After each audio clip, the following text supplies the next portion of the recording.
Néoplanète 21. Soyons positifs, défendons notre planète.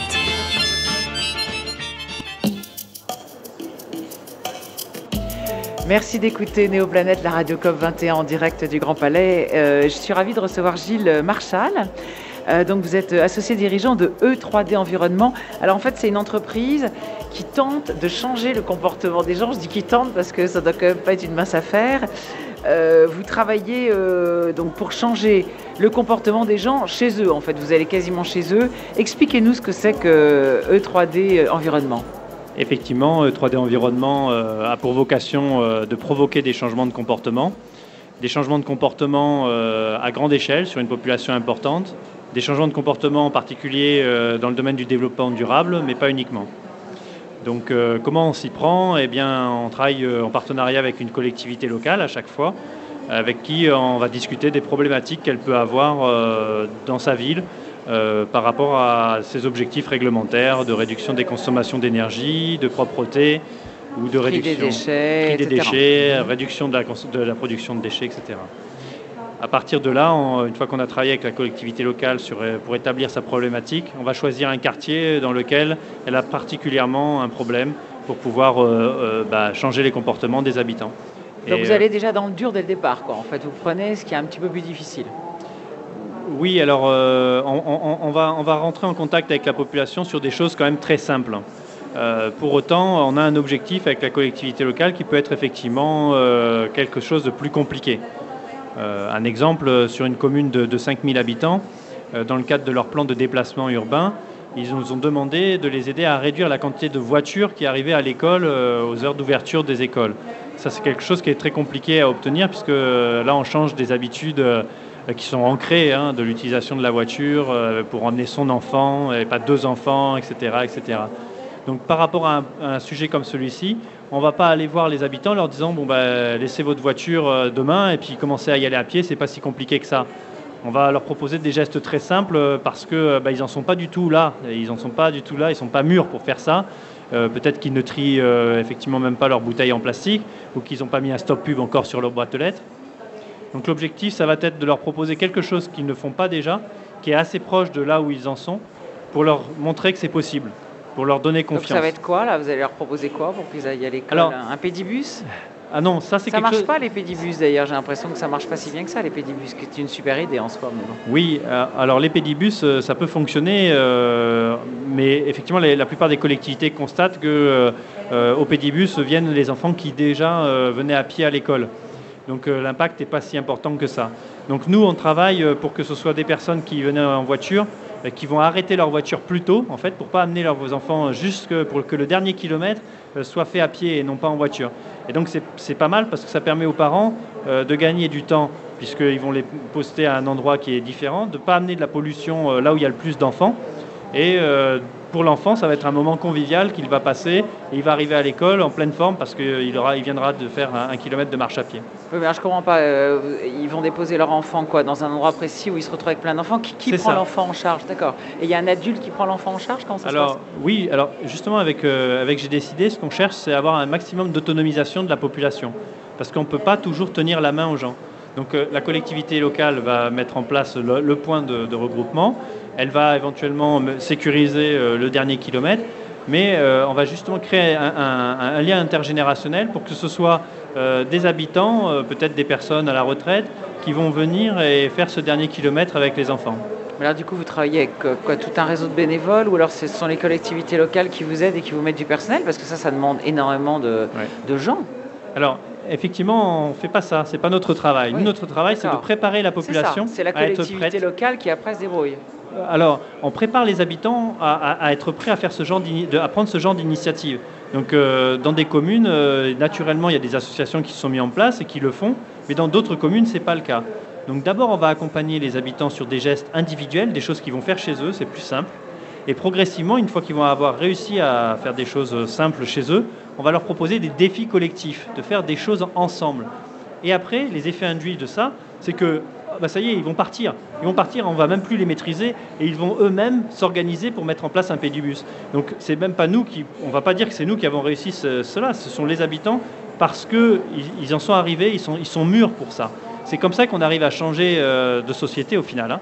D'accord. Alors, est-ce que c'est ça que vous appelez, je trouve ça très drôle, votre dispositif GD6D et que vous appelez J'ai décidé? Je trouve ça drôle parce qu'il y a tellement peu de mots un peu amusants, de sens du marketing dans le milieu de l'écologie, que ça fait plaisir quand c'est un peu rigolo. C'est ça ce dispositif? C'est ça que vous appelez? C'est ça, tout à fait. Donc en fait, c'est toute cette démarche que vous avez pour expliquer des changements de comportement. Alors en gros, vos changements de comportement, si je vois sur... c'est quoi? C'est aller en vélo, trier les déchets.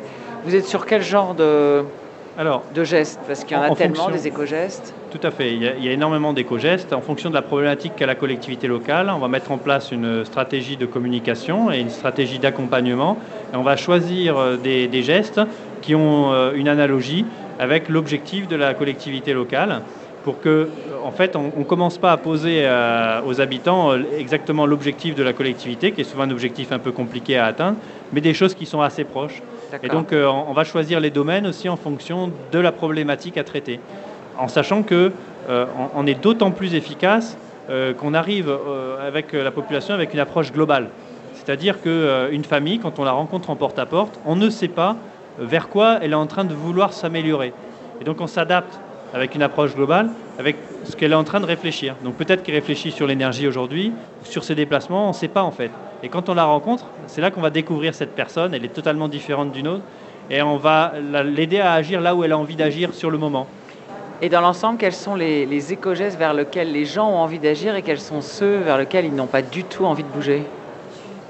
Alors, ça dépend des collectivités locales.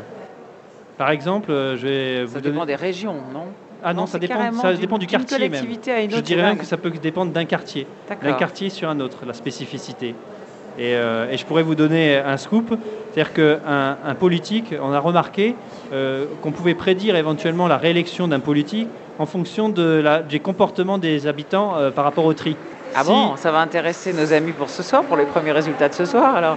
Tout à fait. En fait, alors peut-être pas au niveau régional. régional. D'être traité de déchets et que ça soit peut-être pas au niveau régional.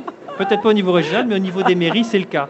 On a constaté, c'est-à-dire que si le tri baisse, la probabilité pour que le maire ne soit pas réélu est de 99%. C'est dingue, ça. C'est-à-dire que les habitants ont mis en relation leur envie de faire quelque chose, et le tri, c'est vraiment quelque chose qui pour la population est un acte d'adhésion ou pas, et citoyen ou pas. Et donc s'il trie moins, c'est qu'il y a une méfiance qui s'est installée entre la collectivité et lui.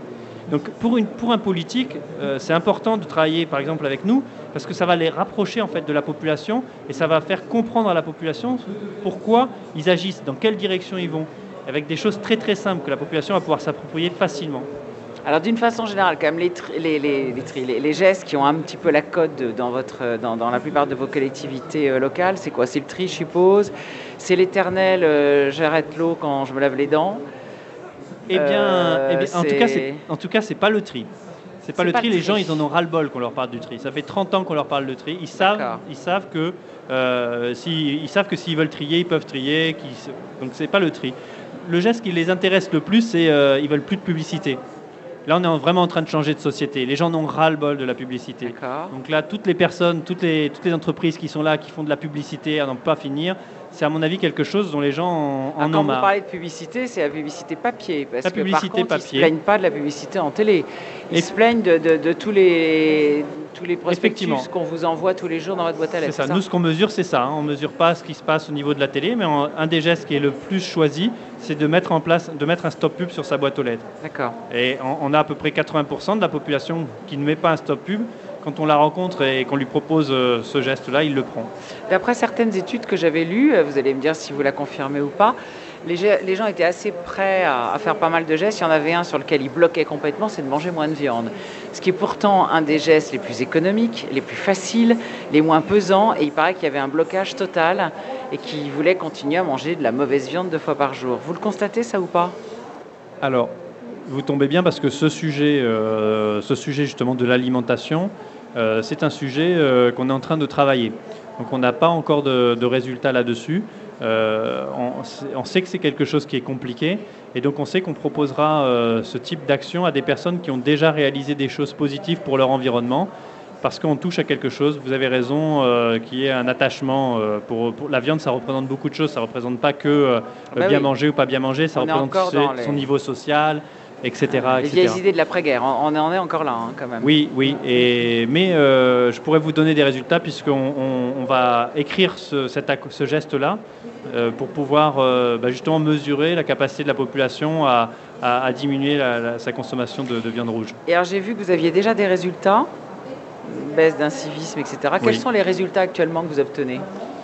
Alors, moi, je dirais que le premier résultat et qui fait que je suis aussi animé par ce travail et par ce développement, voilà, c'est déjà à chaque fois qu'on rencontre les habitants, quel que soit l'habitant qu'on rencontre, et on les fait tous les uns après les autres, puisqu'on intervient à la hauteur d'un quartier, c'est que tous sont prêts à agir. Et tous choisissent une première action. Il n'y a plus d'éco-sceptiques ou de gens exaspérés qui vous envoient dans les roses. En tout cas, avec notre dispositif, nous, on a travaillé sur l'individualisation de la communication. C'est-à-dire qu'au moment où je vous rencontre, on a un système d'algorithme. En fonction des réponses que vous allez apporter, on va modifier les arguments qu'on va utiliser en fonction de qui vous êtes et qu'est-ce qui vous anime. Et avec ce travail-là, on obtient 97% de la population qui dit cette opération-là, elle me correspond, elle est faite pour moi. Donc il y a un travail de recherche quand même pour obtenir ce type de résultat. Une collectivité locale qui fait par elle-même, qui rencontre par elle-même les gens en porte-à-porte, elle a à peu près 20-25% de personnes qui adhèrent. Donc ce travail de recherche qu'on a fait depuis 2011 nous permet de passer de 20-25% à 97%. Et ça, c'est essentiel. Ça, c'est bien, oui. Et donc l'avenir, ça va être quoi vos tendances de demain, les combats à faire, les nouveaux sujets à traiter? Donc la viande, enfin l'alimentation. Alors, et puis moi, je veux montrer un petit peu d'un niveau pour répondre à cette question. Aujourd'hui, les villes, en fait, le local prend conscience que c'est au niveau des villes qu'on va pouvoir obtenir ces changements de comportement et qui vont permettre de mieux protéger, en tout cas de trouver des solutions pour réduire l'impact du changement climatique sur la vie des gens. Donc, moi, je dirais la première tendance et l'avenir, c'est l'échelle locale. C'est-à-dire que les villes, les maires comprennent, et je pense qu'ils le comprennent parce qu'on le voit dans différentes interventions, là, ça bouge beaucoup en ce moment, que c'est à eux que ça revient, clair. Ce travail leur revient à eux. Donc il va falloir qu'ils aient des moyens pour le faire. L'éternelle pensée globale, agir local. C'est ça, agir local, c'est super important. Et redonner confiance aux habitants d'agir, et donc de redonner confiance aux habitants en leur maire, en l'autorité organisatrice. Donc ça, c'est le premier challenge. Après, si on parle de 3D environnement, de mon entreprise, l'avenir, c'est quoi? C'est qu'on est en train de monter un projet pour rassembler des partenaires autour de la Méditerranée, donc des grandes villes de la Méditerranée, du sud et du nord, pour monter un projet commun, dans ce qu'on appelle un projet européen, c'est voisinage, pour mener un projet commun pour montrer que quel que soit l'endroit où on se situe, quelle que soit sa culture, on a un point commun qui est super important, c'est l'environnement et la protection de son environnement. Et en fait, si on arrive à montrer ça, on va créer une communauté. Parce que la mixité sociale, c'est bien, mais la mixité sociale, c'est quelque chose qui se construit. Elle se construit à travers des points communs. Et des valeurs. Voilà, et des valeurs communes. Vous ne pouvez pas mélanger les gens comme ça et puis dire, allez, allez-y, maintenant vous êtes mélangés, discutez entre vous. Il vous faut des points communs. Et ce qu'on veut faire sur ce projet, c'est démontrer qu'on soit en Tunisie, qu'on soit en Algérie, qu'on soit en Égypte ou à Marseille, on a un point commun, c'est qu'on a tous envie de protéger son environnement. Et donc, on va essayer de créer un sentiment d'appartenance à travers ça. Et ça va être super positif parce que ça va traiter aussi des problèmes d'immigration, ça va des problèmes d'incompréhension des habitants par rapport aux autres, et ça va réduire les tensions qui peuvent exister entre les peuples. Où est-ce qu'on peut trouver des informations? C'est sur votre site internet, je suppose, si on veut plus d'infos sur votre entreprise? Oui, on peut trouver effectivement sur le site internet, donc c'est www.e3d-environnement.com. Très bien. Alors pour conclure, Gilles Marchal, donc, qui dirigeait E3D Environnement, vous attendez quoi de cette COP? Alors, j'adore parce qu'à chaque fois que je pose cette question, il y a quand même un silence de au moins 4 secondes. Les gens se disent « Ouh là là, qu'est-ce que j'attends de cette COP » Là, ça va être dur. Allez-y. La question est compliquée, effectivement. A priori, elle est simple, mais en fait, elle est vachement compliquée. Qu'est-ce que j'attends de la COP 21? Eh bien, alors, pour E3D Environnement, ce qu'on attend, c'est quelques collectivités en plus qui ont envie de travailler avec nous. Donc, c'est l'échelle locale qui bouge. D'accord. Et qui dit « OK ». Vous. Voilà, pour nous. Et ensuite, au niveau mondial, je pense... Ah voilà, il y a un truc que j'attends. Je voudrais qu'un chef d'État suffisamment important dise passons à l'ère de la post-croissance. D'accord ? La croissance, c'est terminé, on n'en C'est parle joli, plus. c'est-à-dire que vous n'êtes pas dans la décroissance, qui n'est pas un concept Voilà. très intéressant. Vous parlez de post-croissance. C'est ça, sur un nouveau modèle. Intéressant. Et donc il faudrait que François Hollande ou Barack Obama vous disent, OK, la croissance c'est quelque chose, on oublie, c'est pas la solution, ça fait 10 ans, 15 ans qu'on court après derrière, ça apporte pas le bonheur. Parlons de post-croissance, parlons d'une autre société, et on va y travailler, vous allez voir, c'est intéressant. Bon, ça tombe bien, comme Barack Obama fait partie de nos auditeurs, il nous écoute tous les jours, je pense qu'il va vous entendre. Parfait, il fallait que je le dise en anglais. Hein. Je vous remercie, bonne COP. Au revoir. Néoplanète sur 121.